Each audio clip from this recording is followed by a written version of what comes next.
depuis un certain temps des opportunités et de la réussite dans la vie.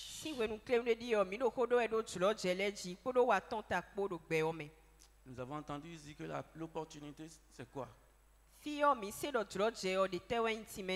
une occasion favorable, une aubaine, un événement favorable que Dieu envoie sur le chemin de quelqu'un à un moment précis pour résoudre un problème dans sa vie, pour changer à un moment précis sa situation, ses circonstances. Nous avons vu que Satan et les agents combattent ça parce qu'ils connaissent l'importance et l'utilité des opportunités dans la réussite de la vie de quelqu'un. Nous avons vu aussi que les personnes qui sont liées à nous peuvent exercer des influences négatives pour nous faire rater des opportunités. Et à ce sujet, nous devons faire attention avec les gens avec qui nous marchons. Nous allons prendre le livre de Jean, chapitre 5. On va lire.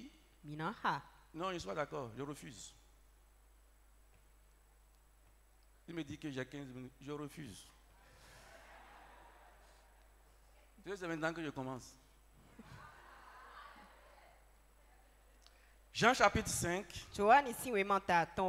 à partir du verset 1er, dit ceci. Après cela, il eut une fête des Juifs. Et Jésus monta à Jérusalem. Or, à Jérusalem, près de la porte des brebis, il y a une piscine qui s'appelle en hébreu Bethesda. Et qui a 5 portiques. Sous ces portiques étaient couchés un grand nombre de malades, des aveugles, des boiteux, des paralytiques, qui attendaient le mouvement de l'eau.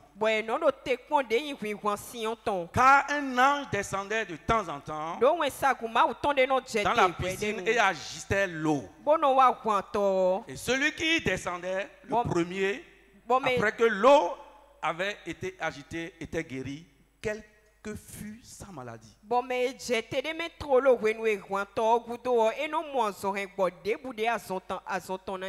temps en temps, Dieu envoie l'opportunité pour que les gens soient guéris. Donc, il y avait beaucoup de gens, beaucoup de malades qui étaient là. Parce qu'ils savent, pour que leur situation change, il y a quelque chose qui se passe là. Donc ils restent là attentifs, attendent l'opportunité, attendent que l'ange descende, et que l'eau soit remuée, et qu'ils saisissent ça.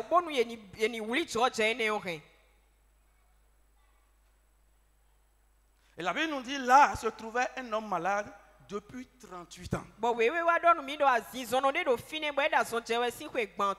Jésus l'ayant vu coucher, et sachant qu'il était malade depuis longtemps, lui dit, veux-tu être guéri? Le malade lui répondit, Seigneur, je n'ai personne pour me jeter dans la piscine. Je n'ai personne pour m'aider à saisir l'opportunité.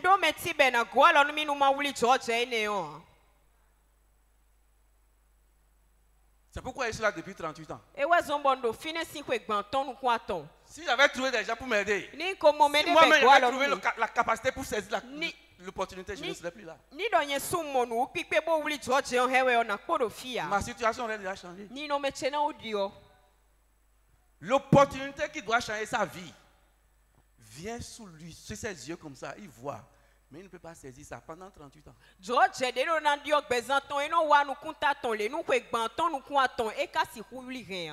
C'est pourquoi là, sa situation est restée telle. Les autres qui ont pu saisir ça, devant lui, ils voient leur situation changer. Et ils rentrent chez eux, heureux. Et lui, il est là frustré. Parce que l'opportunité qui doit changer sa situation, il n'arrive pas à faire quoi? À saisir ça. 38 ans durant. Je prie que l'opportunité qui va changer son statu quo vienne à toi, sans entrave, sans blocage, sans opposition, dans le nom de Jésus.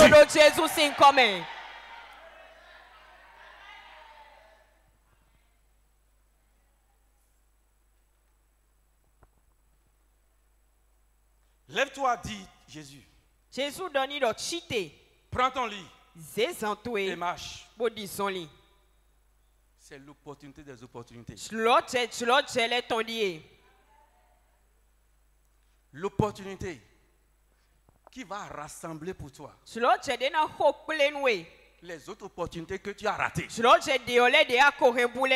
prie que Dieu te l'envoie.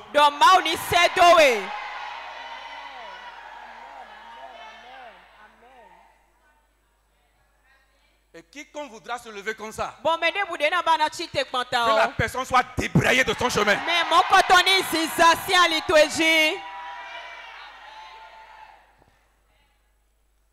Pendant 38 ans, il a essayé de saisir l'opportunité là. Il n'était pas capable de le faire. Jésus a vu ça. Jésus lui-même s'est offert une opportunité pour lui.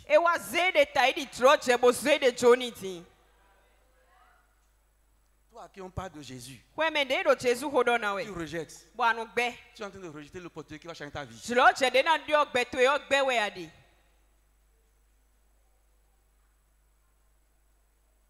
J'ai dit que Jésus, c'est la plus grande opportunité que Dieu peut te donner.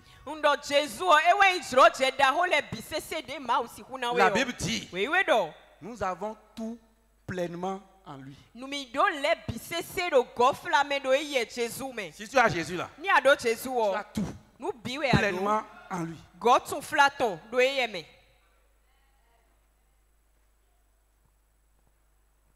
Cet homme, qu'est-ce qu'il faisait que il était devant l'opportunité mais il n'arrivait pas à saisir ça?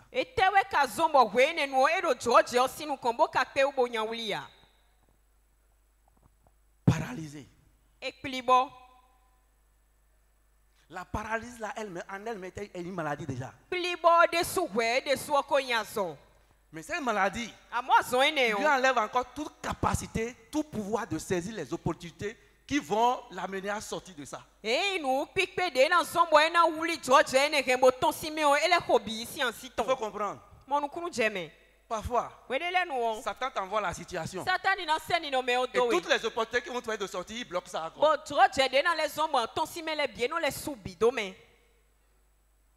C'est comme quelqu'un qui est malade. Et la maladie dont il souffre, on connaît ça. Son traitement existe. Le plateau technique médical existe. Les spécialistes pour traiter ça existent. Mais il n'a pas l'argent pour traiter ça. Bien que la maladie soit curable, bien que le plateau technique médical existe, bien que les médecins spécialistes sont là, la maladie n'allait pas le tuer. Pourquoi? Parce qu'il manque le moyen pour faire quoi? Pour prendre ce service-là. L'opportunité est là.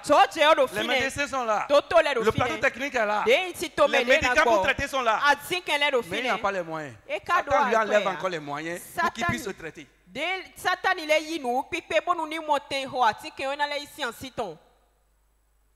Lève-toi. Ne me regarde pas. Lève-toi, s'il te plaît. Je vais parler comme mon père aujourd'hui. Je ne sais pas si tu comprends ce que je dis. C'est tellement frustrant de voir ce qui peut changer ta situation. Se passer devant toi comme ça et quelqu'un d'autre prend. Il dit, je n'ai personne. Moi-même, la maladie m'a invalidé. Il dit, je fais l'effort pour rentrer moi-même. Je n'arrive pas. En plus de ça, il n'y a personne autour de moi pour m'aider à saisir ça.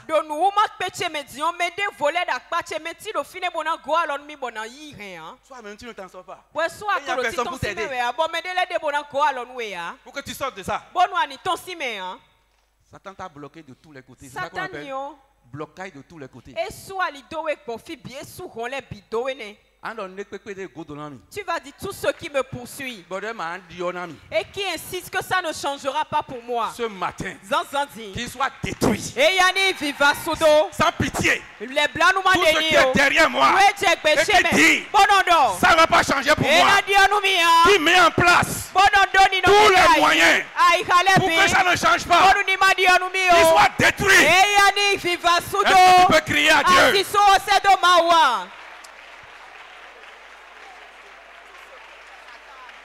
Ce qui est derrière moi et qui dit ça ne va jamais changer. Et il prend des mesures pour que ça ne change pas. Il met en place des moyens pour que ça ne change pas. Il met en place pour que les opportunités, pour que ça change, tu les rates. Qu'il soit détruit ce matin. Détruis sans pitié. Détruis-les sans pitié. Détruis-les sans pitié. Ce qui est derrière moi, ce qui m'a mis dans la situation et qui a pris des mesures pour que je n'en sorte pas. Il dit je ne changera pas. Ça ne changera pas. Aujourd'hui, qu'il soit détruit sans délai. Qu'il soit détruit. Qu'il soit détruit. Parle avec conviction. Prie avec assurance. Prie avec assurance, mon frère. Élève ta voix et prie avec assurance. Ce qui est derrière moi et qui dit que ça ne va pas changer. Prie. Prie. Prie. Prie. Prie avec assurance. Prie avec conviction. Ce qui dit que ma vie ne va pas changer. Ce qui dit que je ne vais pas trouver l'opportunité pour changer. Je ne vais pas saisir l'opportunité pour changer ma situation. Ce matin, au nom de Jésus, qu'il soit détruit sans pitié. Ce qui dit que je passe l'opportunité pour que ma vie change. Ce matin, qu'il soit détruit. Qu'il soit détruit. Qu'il soit détruit. Ce qui dit que je ne vais pas trouver l'opportunité pour que ma vie change. Ce matin, qu'il soit détruit. Qu'il soit détruit. Qu'il soit détruit. Qu'il soit anéanti. Au nom de Jésus, nous avons prié. Amen. Vous comprenez la parole. La Bible dit au verset 4, quand il descendait de temps en temps dans la piscine et agitait l'eau, et celui qui descendait le premier, après que l'eau avait été agitée, était guéri, quelle que fût sa maladie. Même la maladie dont souffrait ce gars-là, l'opportunité là, c'était même pour c'est pas seulement pour quelques autres maladies. Sa maladie même est concernée par cette opportunité. On dit, quelle que soit la maladie qu'on a amenée là, tu rentres dedans, tu vas être guéri de ça. Donc, ce n'est pas un type d'opportunité pour certains types de maladies. On dit toutes les maladies. Donc, ta maladie à lui aussi est concernée.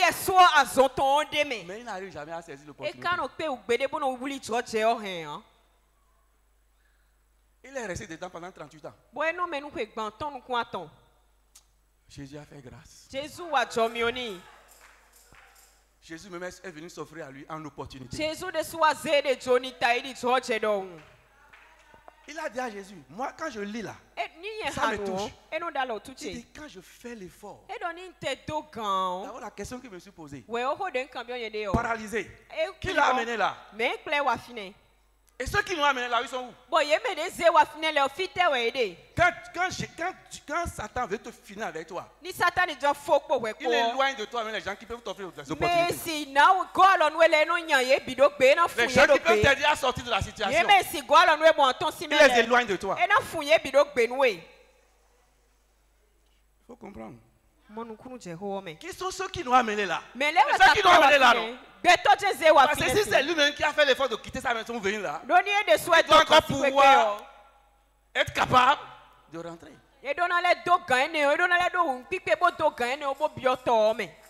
Ce qui peut, c'est pourquoi il dit, et je n'ai personne pour m'aider à saisir ça. Ça fait pitié. Et devant lui, il voit la situation des eaux change. Il crie alléluia et il rentre. Et il se dit, quand mon tour, et pour moi, 38 ans. Ce qui t'a mis dans une situation de statu quo et qui refuse que les opportunités pour t'en sortir viennent à toi.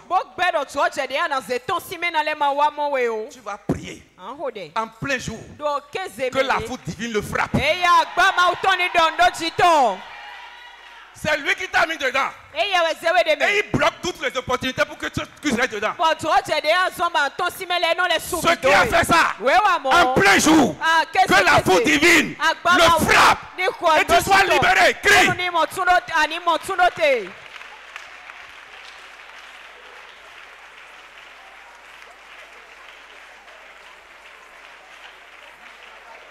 Tout ce qui me maintient dans un statu quo, dans un aspect quelconque de ma vie, et qui refuse que j'ai les opportunités pour en sortir, qu'il soit foudroyé en plein jour, qu'il soit foudroyé en plein jour, un plein jour qu'il soit foudroyé, en plein jour, qu'il soit foudroyé en plein jour.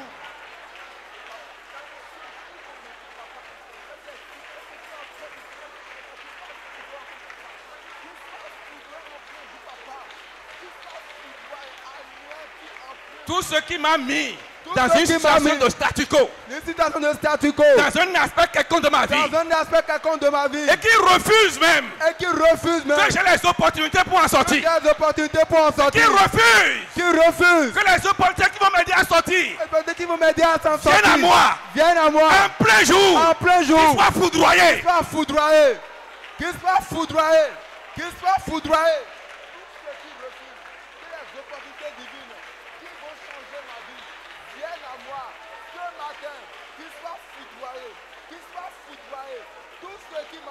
Au nom de Jésus, nous avons prié. Voici, l'apôtre nous a donné un secret. Il dit les gens auxquels nous sommes liés, ils peuvent faire que vous allez rater même vos opportunités. Écoute ceci. Verset 9.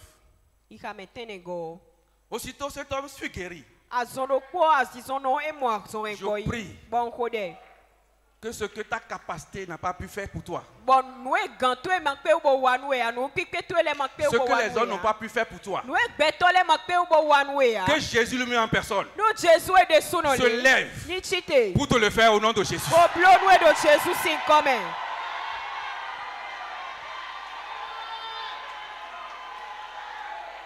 La position que tes propres capacités n'ont pas pu t'amener. La position que les gens qui pouvaient t'aider n'ont pas pu t'amener. Que Jésus en personne t'amène là au nom de Jésus.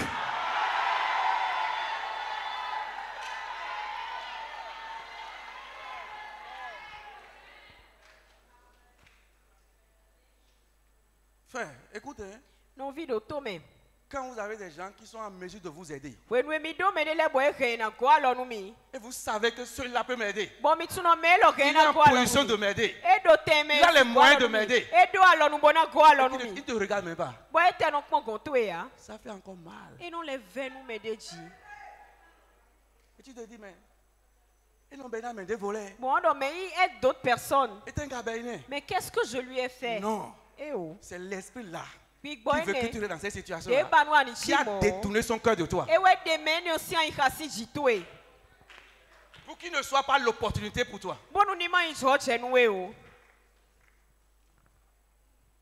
Ici, au verset 10, on dit c'était un jour de sabbat. Les Juifs disent donc à celui qui avait été guéri. C'est le sabbat. Il ne t'est pas permis d'emporter ton lit. Il est resté avec eux pendant 38 ans. Dans sa situation. Ils n'ont pas pu l'aider. Ils ne se sont même pas concertés pour dire ce type-là, c'est des chefs, hein, religieux. Et ils savent bien que quand on rentre dedans, on est guéri. Le gars traîne la situation pendant 38 ans devant eux. Ils n'ont même pas cherché à l'aider à rentrer dedans.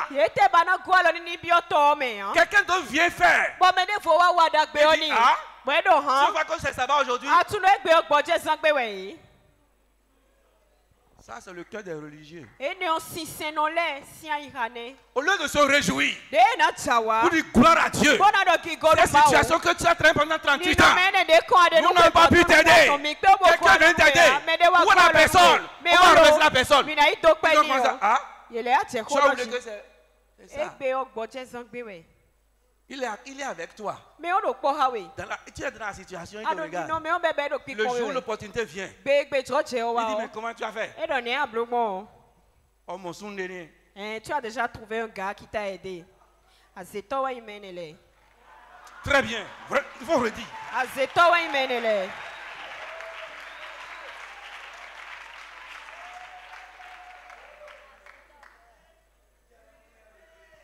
Il faut comprendre la parole.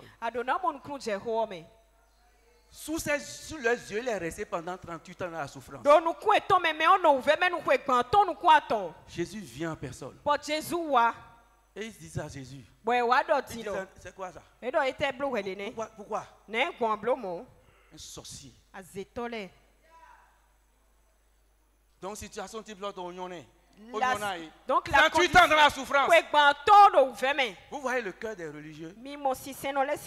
Il faut sortir de la religion. La religion ne sauve pas. Ils vont rester là. Rien avec toi. Pour laisser dans ton problème. C'est Jésus qui va te sauver ton problème. C'est l'opportunité des opportunités. Et ils n'ont pas pu le faire. Jésus a fait. Et ils sont encore jaloux.